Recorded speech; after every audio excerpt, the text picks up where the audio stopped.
We encourage you to hit the subscribe button right now so you can listen to more podcasts of Operation Truth. Ladies and gentlemen, we do want to hear from you, so we encourage you to email us directly at operationtruthofficial@gmail.com. I want you to know that your messages are likely to be heard, addressed, and listened to on air. Operation Truth, the show they don't want you to see. Now, here's your host, Lou. This is Lou Palumbo. This is Operation Truth. And with me, as always, is Tom Fuentes, a former assistant director of the FBI. And we have the pleasure of having with us again today, Chris Swecker, another former assistant director of the FBI. And just to remind you, he was the architect with about 9 other former senior executives of the FBI of constructing a letter, presenting it to our government as to how grave the danger is in this country. But I want to bring Chris in right away. I want to talk to you about this special prosecutor, her, and what was said there and your impressions, Chris, if you may. Yeah, so all I can say is anyone who studied the Hillary Clinton email debacle, if you will, watched the Comey press conference, tracked the whole thing, would say, gosh, this is eerily reminiscent of that in the sense that you've got a special prosecutor, or you in the FBI's case, we didn't necessarily have a special prosecutor, but you had a pretty fulsome or a pretty extensive investigation. But you have the prosecutor making editorial comments after conducting an investigation, then deciding not to prosecute, but laying out there for the general public a whole bunch of editorial comments about the target of the investigation, in this case, President Biden. So like Comey, her says, gee, this probably happened. It was bad, but nobody's going to prosecute this because he's elderly and he can't remember anything and he's really well-meaning.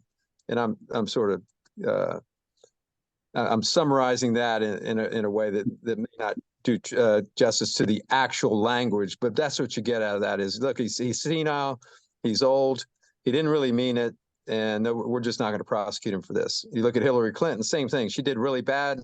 She was grossly negligent. She did everything wrong, but Comey, don't think that a prosecutor would prosecute this case. Very similar cases here, and you can't help but walk away with the idea that, oh, yeah, there really is a double standard in this country. There really is. I'm no fan of Trump. I'm in the same camp as you, Lou, and probably Tom, in the sense that I don't think he's an ideal leader for this country.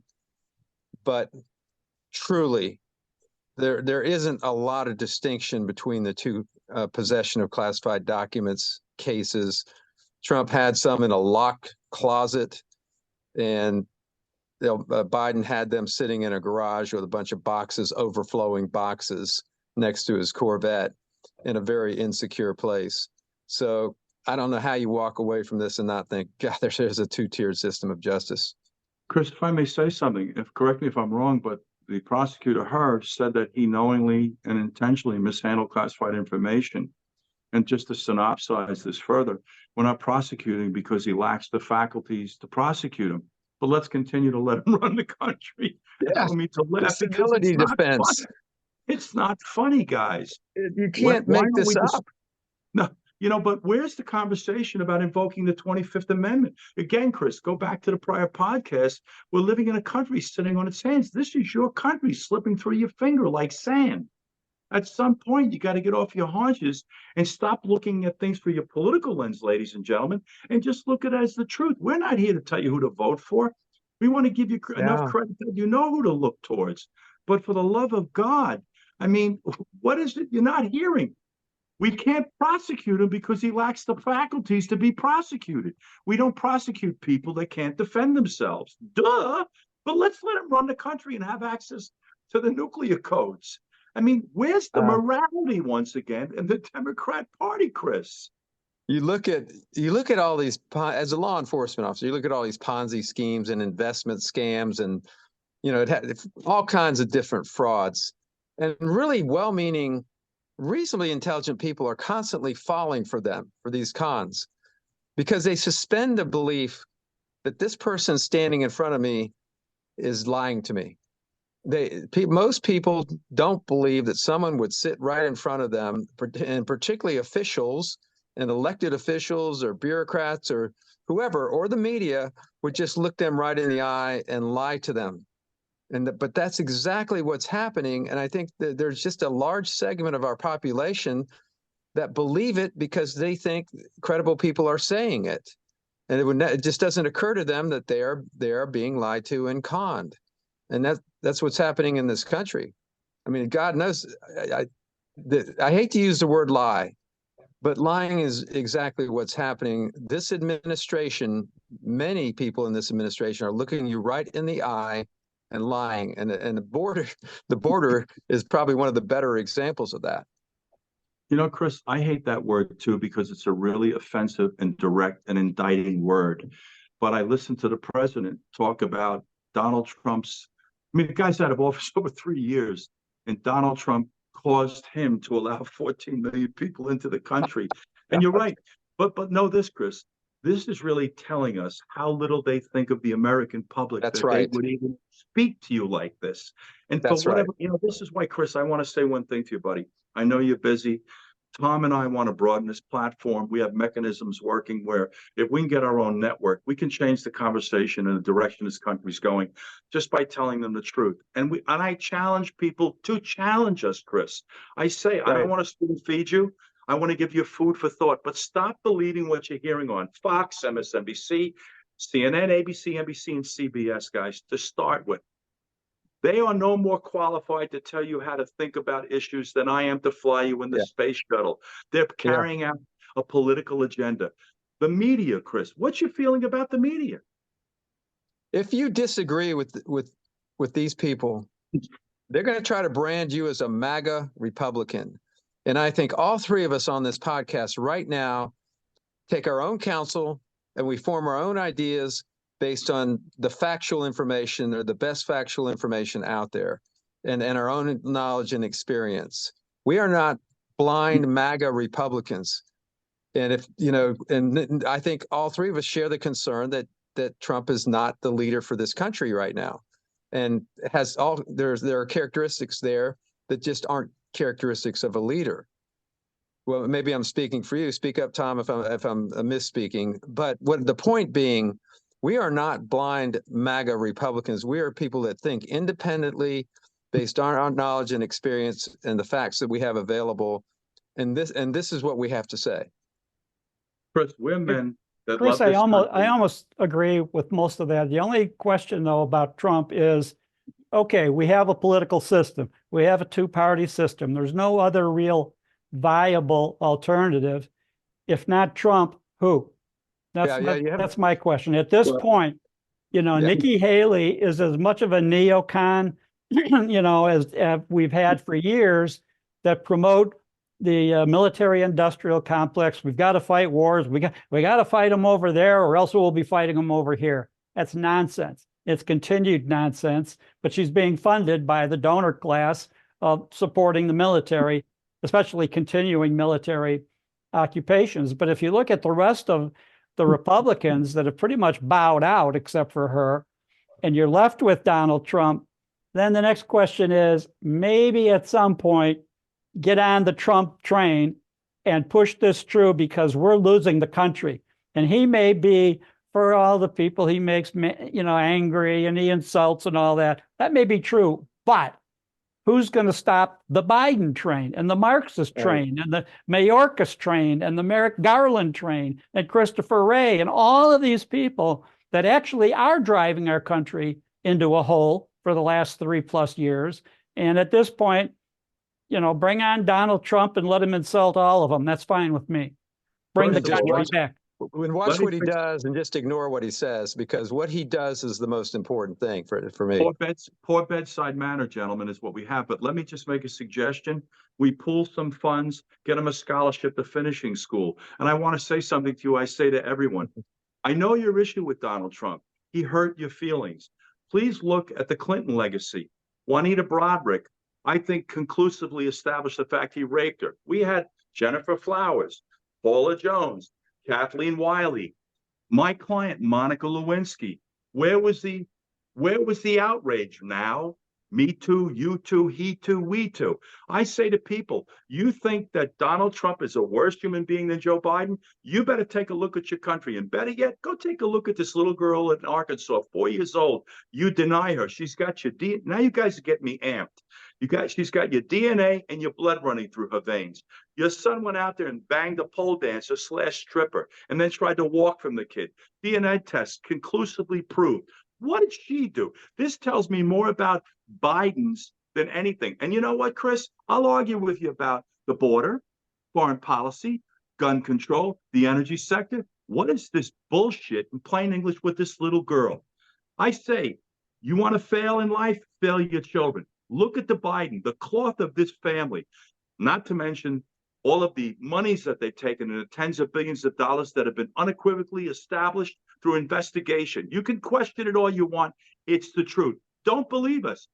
Please fact check us. What about these shell corporations? What about these fundings that have gone to multiple Bidens? Don't talk to me about Donald Trump. Believe me, listen, there's one thing I'm going to tell you, ladies and gentlemen, is your guy, Jamie Dimon, big Democrat donor, right on the borders of immigration, right on China, right on NATO, grew the economy, right on the energy sector. Jamie Dimon, largest banking institution in this country, maybe the world, JP Morgan Chase. Those were his words. You know what's so sad? As I'm starting to listen to more and more journalists and elected officials starting to connect the dots. Everything we talk about intersects with the future of our children. And that's the future of our country, guys. I don't know how complicated this is for you. You know, it's the lesser of the evils, Chris. Tom, to be very candid with you, question for both of you gentlemen. I'd like to see the transcripts from her. I'd like to see exactly what was said, how it was said, and how it was responded to. Very simply, I'm sure they may have recorded some of this in usual tradition. Why not let us see the transcripts, guys? What do you think? Chris? Well, who are you talking about, Lou? The transcripts the transcripts from her, transcripts from the special prosecutor. In other words, he made comments about his cognitive state, lack of memory. He's a gentle old man. Agreed. Where are the transcripts, Look, Chris? Yeah, look, the only point I was trying to make earlier was people are going to lump us into a bucket of, oh, okay, they're MAGA Republicans. The point being, we think for ourselves, and as you say, what Trump does and what he has done speaks for itself. He was running on a record here. And as you say, the Biden machine here has done all the things that you just mentioned and more.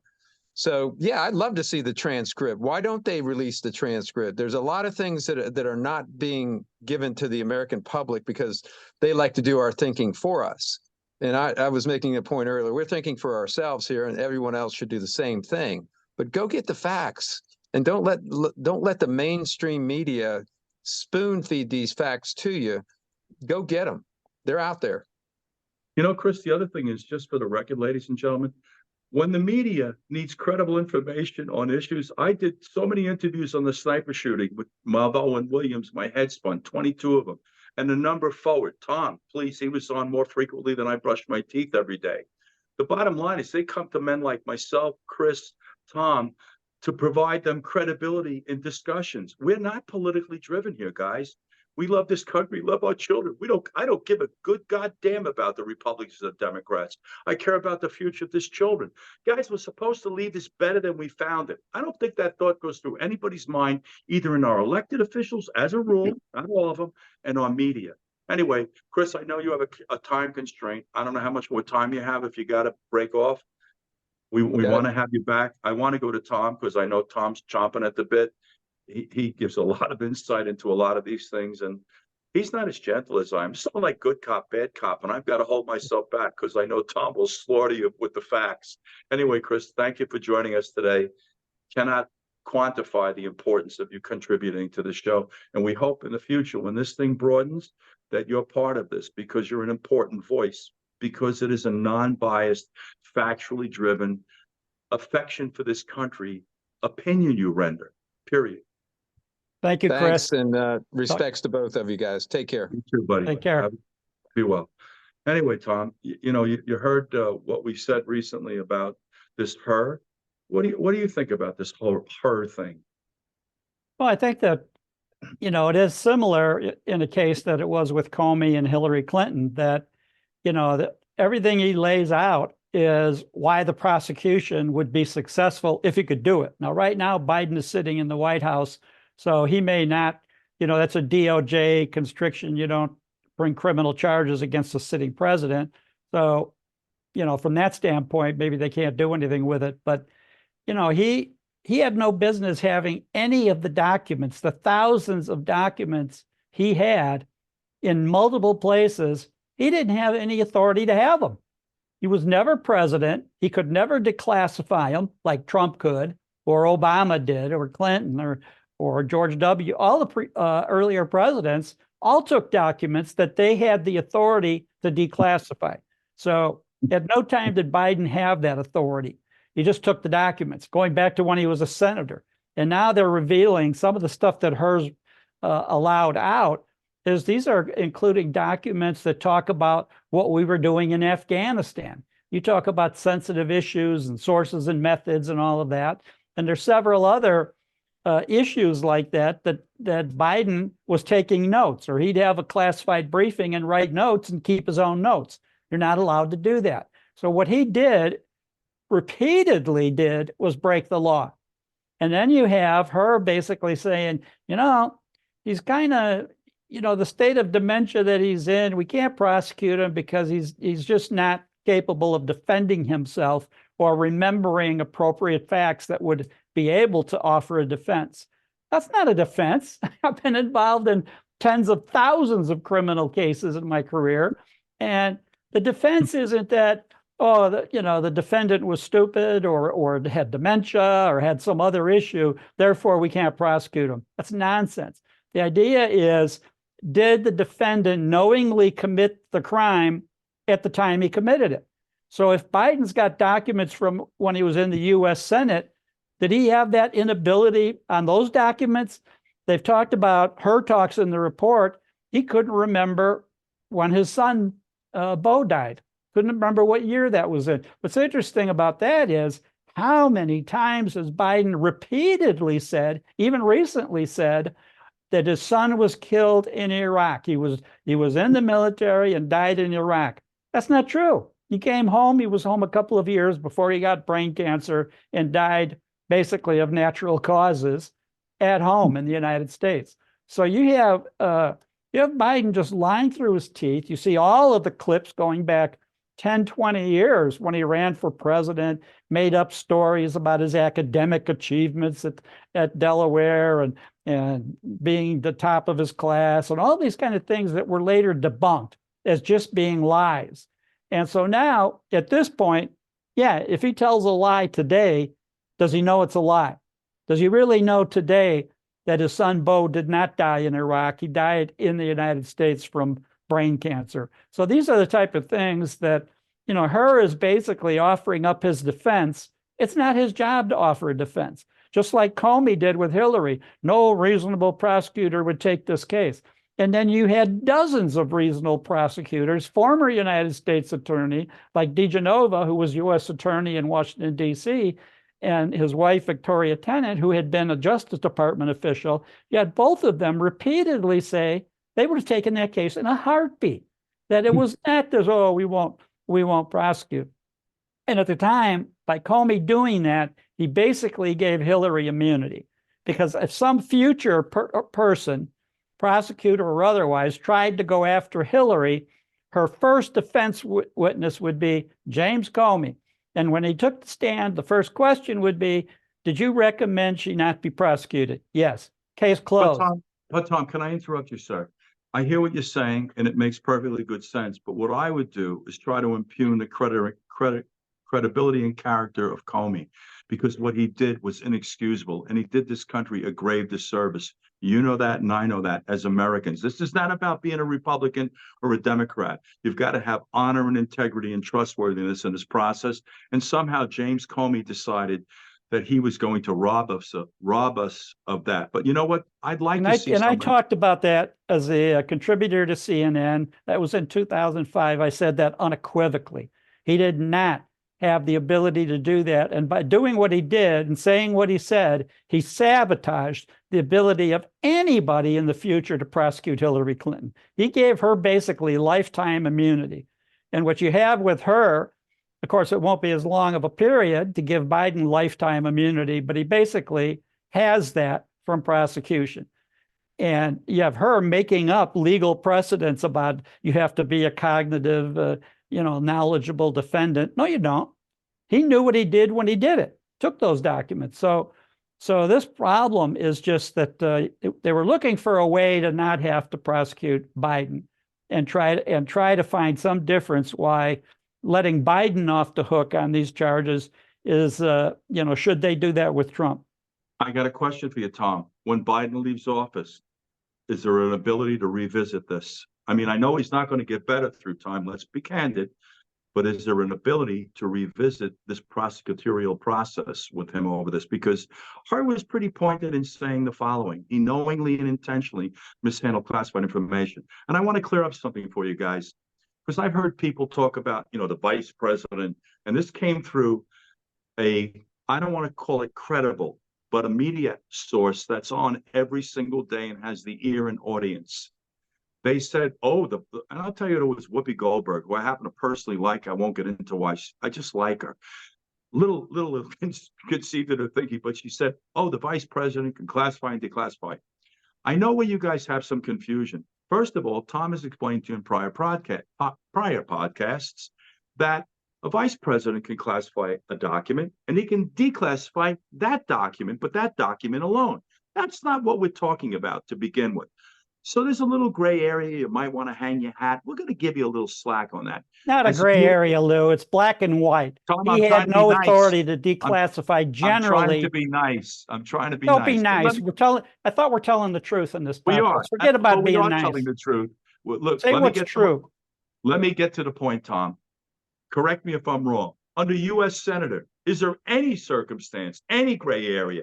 Can he classify, is there any gray area where a U.S. Senator can take a classified document out of a skip? Let's get past the vice president. No, it's a felony. If he does it, it's a felony. Thank you. And if he did it as vice president, it's a felony. Agreed, Tom. But you know what? There's some confusion because of this misinformation that goes on in the media. See, but as far as the misinformation and making people think maybe he could, maybe he couldn't, there is no circumstance, none, zero. As a U.S. Senator, you can take a classified document. In other words, Tom, let's concede this fact. If the vice president classified a document, he could declassify that document and take that document, right? There is no circumstance, period. A U.S. Senator can do it. That's where I'm going with this conversation before you cut my head off in totality. You with me on that one now? Yeah, I'm with you. Okay. Okay, buddy. In any case, Tom, I want to bump into this whole discussion of gun control of the country because it just continues to fester, and we're watching our borders be converged upon through Mexico, Canada. I can't keep track of how many ways they're penetrating this porous border of ours. But I want to just say one thing to the American public about the founding fathers, guys. They had some incredible vision, and they latched onto this tool called the firearm. It was the tool that liberated this country. It was the tool that was the impetus to our ability to run our mouths the way we do in this country today, right, wrong, or indifferent. And they further were able to foresee concerns about tyranny and foreign invaders. And just to recollect, what really took place in the past. In 1812, the British took another run at us. Tom is an historian. I guarantee you he can give you more facts and details than I have hair on my head, and you can see I got lots of it. Independent of that, look at the world we're living today. The Ukraine invasion, foreign invader, tyranny. What are we doing? We're arming the Ukraine. Tom will correct me in a second if I'm wrong, with assault weapons that we're giving to their citizens so they can push back against the Russians. Israel, not as gun-free as everybody thought it was. I think we're arming their populace now with these weapons that will prevent them from being assaulted again. my understanding, and I've just heard, this is just what I've heard, so guys can't take it too heavily as far as factually driven, but homes that offered resistance in Israel during this incursion, they weren't really targeted as heavily as homes where there was no ability to resist. Tom, give me some feeling on this topic. Specifically what? Well, as far as this policy of arming foreign countries, and we're going to go right into the Ukraine in 2 seconds, but you are aware that that's what we have been doing, right? As far as the Well, Ukraine and the Israel? problem there, Lou, is that, you know, other than October 7th, and maybe even including it to some extent, but you're talking about Hamas and Hezbollah, the enemies of Israel, launching rockets that are rather slow moving. You know, our shield, our Iron Dome, for the most part, stops most of them if they're launching those at Jerusalem or Tel Aviv or some of the other major cities. But some of the missiles that these terror groups have now, especially the Iran-backed, you know, with Iran backing, that dome isn't going to stop them. They have hypersonic missiles. I saw a news report over the weekend of Iran holding up the 2 new hypersonic missiles that they have that fly at 6 or 7 times the speed of sound and cannot be defended against. Our defenses can't bring them down. We don't even have those missiles. Russia has them, Iran has them, China has them. We don't. So we put our ships, we have all these soldiers in these little military bases all over the Middle East. They're all sitting ducks. Yeah, for the most part, we can shoot down slow-moving missiles from the Houthis or some of the other sources. But in a way, we're not in a position to really do that to defend Israel if they keep on the track of, creating a warlike stance with all their neighbors. But Tom, can I ask you this question, sir?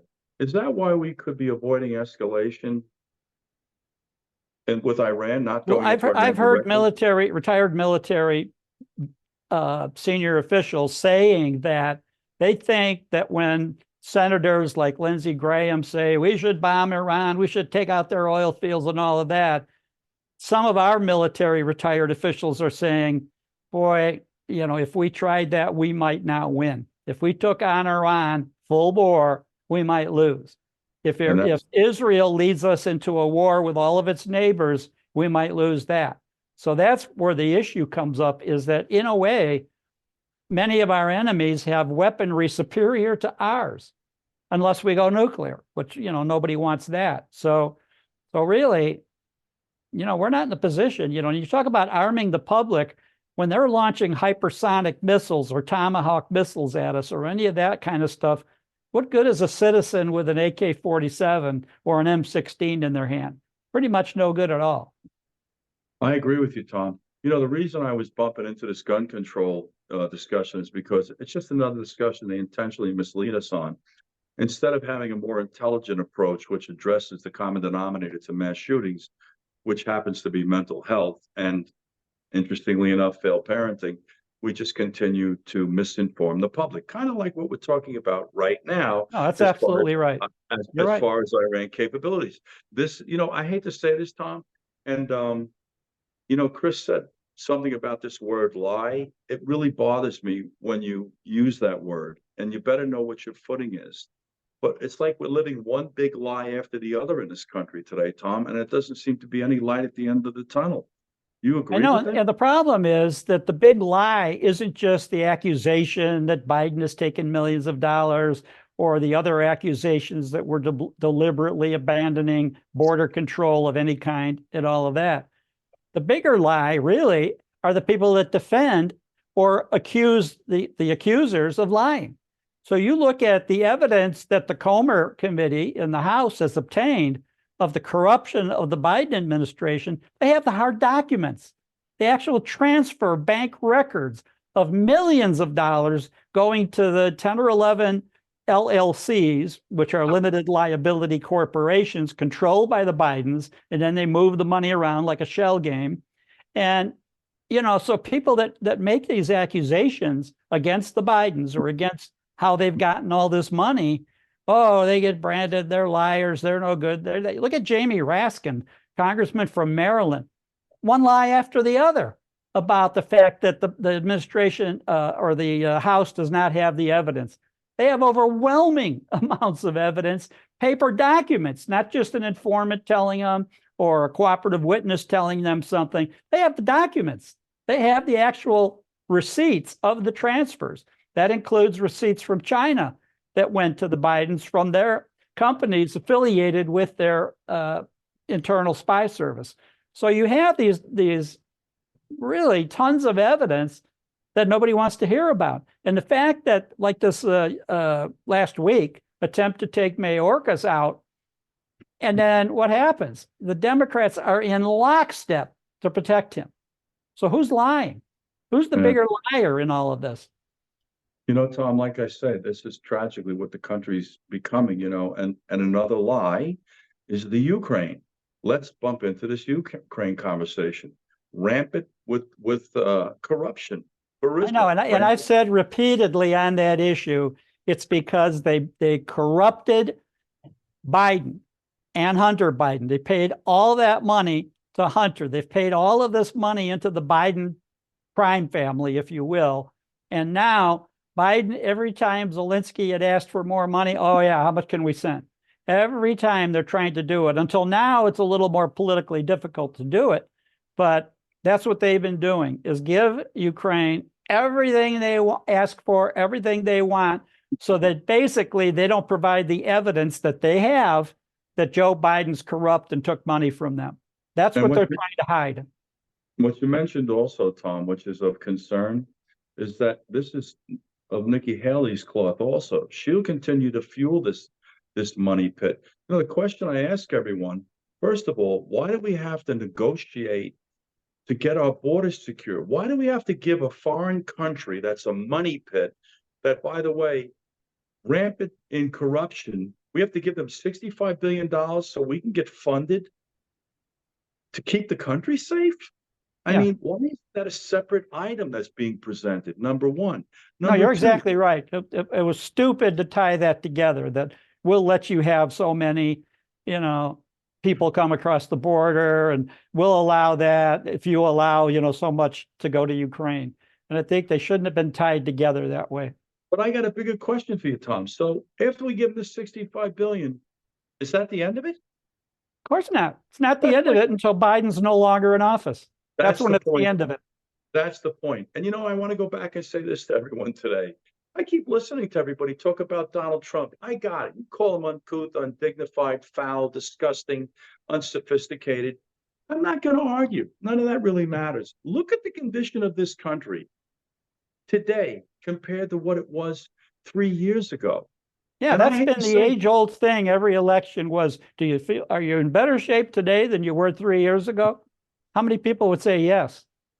Except for certain Democrats would say, yeah, I am. I'm richer. I'm richer than I was 3 years ago, personally. Even the polls, though, every now and then you take a look at a poll and they'll tell you that like 23% of the country, think the country's going in the right direction. I just wonder if they're asking about this country. Maybe they're confused, because no one sane, rational, and reasonable can think the borders are okay. The rampant crime in your major cities okay. They're all Democrat-run cities, by the way, folks. Your economy, your cost of living, what it costs you to shop today is okay. Your price of gasoline, your foreign policies. What is it you're seeing that's okay that you want to continue to do? The real tragic part of this discussion is that we're involved in voting for the lesser of evils. And interestingly enough, if you start to really break down who the bad guys in the room are, it may not just be Donald Trump. We'll concede, just for the hell of the conversation, that Donald Trump's a bad guy. Bill Clinton is a bad guy. Guys, I met Jeffrey Epstein. You guys don't know my path. I bumped into him a few times. Couldn't quite understand out of the gate why he had such a resistance towards people of my cloth, the law enforcement community. We now know better. I know Ghislaine Maxwell. I mean, cordially, nice. Independent of her pimping for him, you would have loved her. Nice girl, personable, attractive, great personality, just fun. It was another side to her. I got it.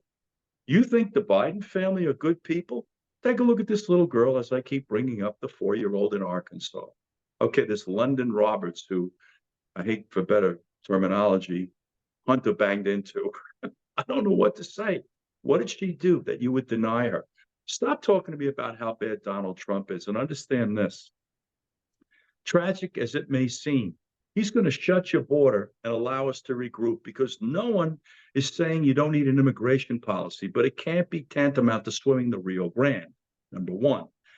Number two, he's going to open up this energy sector again because even this President Biden, 6 or 8 months ago, said we're going to be married to fossil fuel for 10 years, maybe longer. Guys, until you embrace nuclear energy, which is safer, cleaner, more efficient, we're going to be married to fossil fuel. You got to pull your heads out of your heinies, guys. All of these electric batteries that we mine for destroys the ecology. Lithium, they're coming from China, by the way. I don't know why we've become so dependent upon them. Maybe we need to look at policies again, Tom, in the next episode. Foreign policies. They catch fire, you almost can't extinguish them. We had 200 plus in New York City last year. You can't extinguish these fires. You can't dispose of them. Oh, by the way, guys, when you charge them, it's done through steam turbines fueled by fossil fuel, nuclear, little solar, little wind. You know, it's sad, Tom, but what we're starting to bump into is this gigantic lie we lead every day, and it doesn't fix the problem. Light will take you to the end of the tunnel. That's it in a nutshell, guys. We're going to wrap it today. I hope you guys enjoyed this discussion. I like just talking to Tom, to be honest with you, because I learn something from him every day, and we're a little bit different in our approach. I mean, people know me to be rather hard. Tom is harder than I am because I think living the life he lived in the FBI and being empowered with the responsibility of the safety of this nation. I protected communities. I protected jurisdictions. Tom protected this country. Chris Swecker protected this country. Mr. Brock protected this country. I think they're even more offended in some sense than I am. I think there's more outrage. I can sense the outrage with Tom because of his committed life to keeping you safe.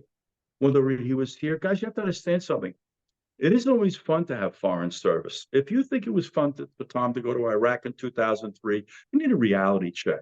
You know, when I talk to young men and women about careers in law enforcement, intelligence community, know this.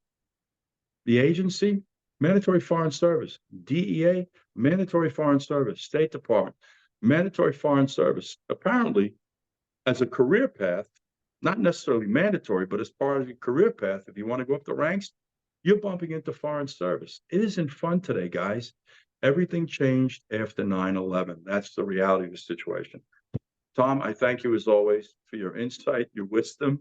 Every now and then I do like to make you smile. I'm not going to go back about generators. I promise not to bring that up again. Thank you. I do thank you for how much you bring to the table here. And you know what's so interesting, guys? Tom and I met at CNN a long time ago now. And CNN wanted to talk to us about doing a show there. I won't tell you how it got derailed, but it was Allison Camarado, who tragically, I think she never had dirt under her fingernails, got into a discussion with me about these gentlemen up in the Bronx that shot an individual 7 times, which is the round count, a .45 automatic pistol whipped the guy and stepped over him. And I made a comment that, you know, these young men, this is what they know. She thought it was racist. No, Allison, that's how it is. These people they grow up differently because we've failed them. And they have such indifference towards human life. But I don't want to say it, Tom. That's what derailed us there. I don't know if I ever told you that. And I don't care if you air this. By the way, before you come at me, if you do, I taped the conversation, which I was allowed to do in New York because it's a one-party consent state with Don Lemon's office, which is quite telling as to actually what went down. But she decided, because she didn't fully understand in what context I was speaking or using words, that I was racist. You know nothing about me. Please believe me. In any case, Tom and I were on track there. I said to Tom we would get on track one day, and we have, and hopefully you guys will, you know, get on board. We need to broaden this conversation, encourage people to listen to Tom. He is factually, historically driven. If we had people half as smart as Tom leading this country, we wouldn't have the problems we have. And I'm not saying that because I'm Tom's PR guy. I've gotten to know this man, and I also know his intent. It's just like mine. We love our children. We love this country. We're not politicians. We'll see you next time. OperationTruthOfficial@gmail.com. Become part of this conversation. Brian Williams, I know you're working, big man. Get us to the next phase. See you next time, guys. Thank you, Lou. Thank you, Tom.